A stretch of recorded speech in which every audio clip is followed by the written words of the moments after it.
कि मैं जिनकी हिमायत में जा रहा हूँ उनके हालात क्या हैं। दुआ करेंगे हम उसकी ही कामयाबी की, दुआ करेंगे हम उसकी ही कामयाबी की कि जिसकी आंखों में रोटी हलाल की होगी।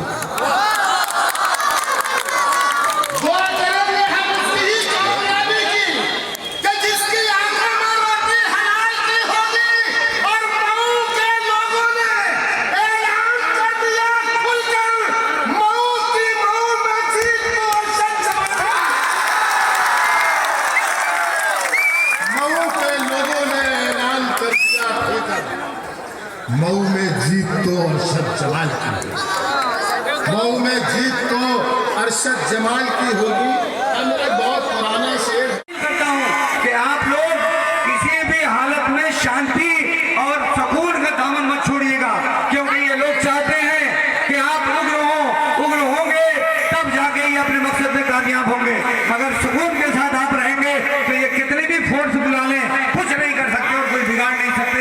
हम लोग लड़ेंगे और जीतेंगे और जीत कर कामयाब होंगे। हमारा हाथी निशान चुनाव चिन्ह है, हाथी निशान के चुनाव चिन्ह पर आप मोहर लगाकर भारी से भारी वोटों से कामयाब बनाइए। आप सब लोगों का बहुत बहुत शुक्रिया, बहुत बहुत मेहरबानी, धन्यवाद। अब अध्यक्ष जी की अनुमति से मीटिंग की कार्रवाई खत्म की जाती है।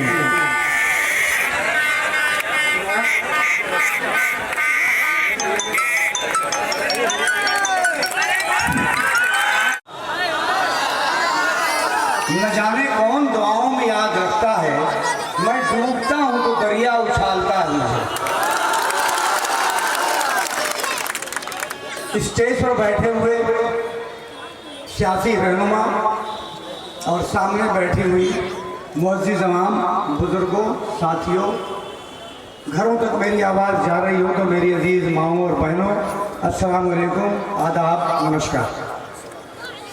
अभी तक आपने सब लोगों की बातें सुनी हैं, मगर पिछले कुछ दिनों पहले मैं आपको ले चलना चाहता हूं कि किस नशेबो फराज से गुजरकर आज यहाँ मैं आपके सामने खड़ा हूं।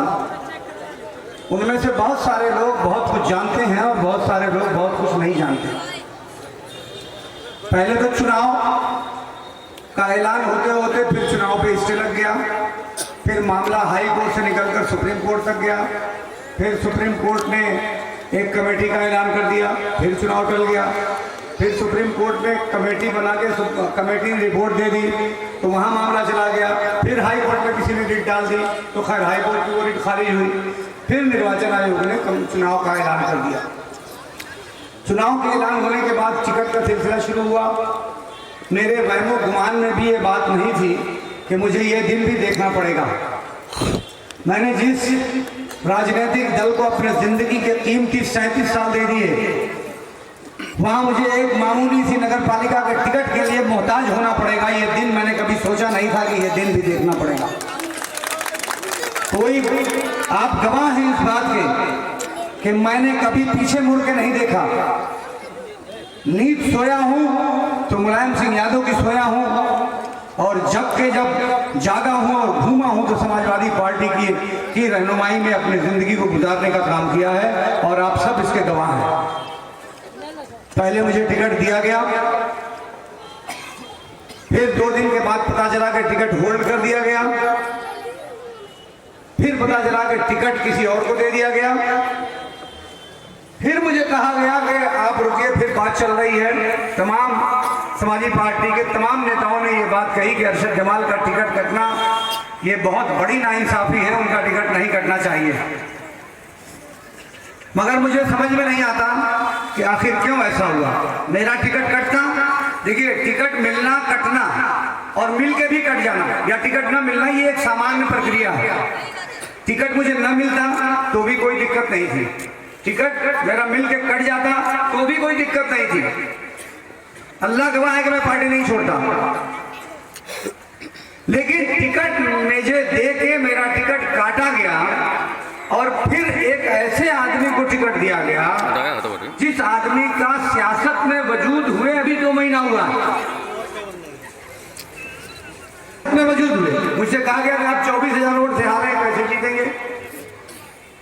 तो मैंने ये कहा कि आखिर आप मुझे टिकट नहीं देना चाहते, तो जिस आदमी से मैं 24,000 वोटों से हारा हूं, वो आदमी भी तो आप ही की पार्टी में है, उसको क्यों नहीं देते आप टिकट? आप एक डमी को क्यों टिकट देते हैं? यही एक राज की बात है जिसको समझने की जरूरत है। और इसने, इस चीज ने, इस वाकये ने मेरे पूरे जमीन को झिझोड़ दिया और मुझे लगा कि ये मेरे सम्मान के साथ खिलवाड़ है, ये मेरी गैरत को ललकारा जा रहा है, ये मेरी इज्जत के साथ मजाक किया जा रहा है। और जब सम्मान और गैरत का जहां मामला है तो वहां ये तारीख गवाह है कि अपनों के खिलाफ भी लड़ने के लिए तलवार उठानी पड़ती है, तारीख गवाह है। और मैंने आवाज बुलंद की। साथियों, मुझे 24 तारीख को आखिरी पर्चा दाखिल करने की तारीख थी और 23 तारीख की शाम तक मुझे रोके रखा गया। यहाँ बातचीत हो रही है, इसके पीछे क्या मंशा थी मैं नहीं जानता, आप समझ सकते हैं। लेकिन मैंने भी याद किया हुआ था कि जब तक के समाजवादी पार्टी के कार्यालय का आखिरी कर्मचारी भी बाहर नहीं निकल जाएगा और जब तक बाहरी गेट में ताला नहीं बंद हो जाएगा, तब तक मैं हिम्मत हार के समाजवादी पार्टी के कार्यालय से वापस नहीं जाऊंगा। क्योंकि कल दिन को यह ना कहने वाला रहे कि आपने जल्दबाजी कर दी वरना आपका टिकट तो रखा हुआ था। उस पार्टी को मैंने जिंदगी के 37 साल दिए हैं, मेरे ऊपर 20 से ज्यादा मुकदमे हैं और एक भी मुकदमा मेरी जात का नहीं है। सारे उसी पार्टी के आंदोलन और उसी पार्टी के लिए लड़ने के लिए मेरे ऊपर 20 से ज्यादा मुकदमे हैं। और आज आपको बताऊं कि आज एक मुकदमे में मैं हाई कोर्ट से बाइज्जत बरी हुआ हूं आज। और मधुबन थाने का 2008 का केस था, मैं समाजवादी पार्टी का जिला अध्यक्ष था।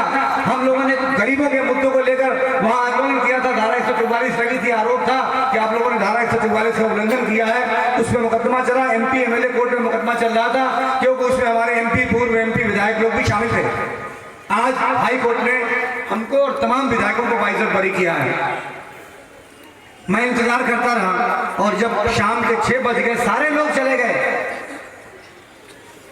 तो मैं मायूस और एक हारे हुए खिलाड़ी की तरह से समाजवादी पार्टी के दरवाजे को टकटकी बांध के देख रहा था और मुझे लग रहा था कि मेरा कलेजा फट जाएगा। क्योंकि जिस घर में हमने 37 साल दिए हैं, उस घर को छोड़ना मामूली हिम्मत का काम नहीं था। मेरा कलेजा मुंह पा गया, मगर तमाम दरवाजे बंद थे, हर तरफ अंधेरा था, उम्मीद की अब एक किरण भी बाकी नहीं थी। तब ऐसे में उम्मीद की किरण बनकर ये डॉक्टर साहब बैठे हुए हैं, ये मेरे सामने आए, ये बैठे हुए हैं हमारे अतुल राय के प्रतिनिधि, ये मेरे सामने आए, ये बैठे हुए हैं भालू भैया, ये हमारे सामने आए, ये जिला अध्यक्ष बैठे हुए हैं विजय राज जी, ये हमारे सामने आए, आप विधायक जी बैठे हुए हैं रसना के, इन्होंने बात की, आप मुबारकपुर के विधायक जी बैठे हुए हैं, ये मेरे सामने चट्टान की तरह से खड़े हो गए और मुझे सहारा दिया। आप बताइए मुझको, आप मुझको बताइए कि जिन लोगों ने मुझे सख्त तरीन हालात में मेरे मुझे सहारा मन के साथ दिया, तो मुझे उनके साथ ईमानदारी के साथ खड़ा होना चाहिए या नहीं, आप मुझे बताइए। और अगर आपको लगता है कि इन लोगों ने मुझे सहारा दिया और बहन मायावती जी के पास ले गए, आखिरी वक्त तक इन्होंने अपने टिकट को होल्ड करके रखा हुआ था, तो इनके नाम पे जोरदार तालियां आप बजाइए, मुझे बेशक खुशी होगी।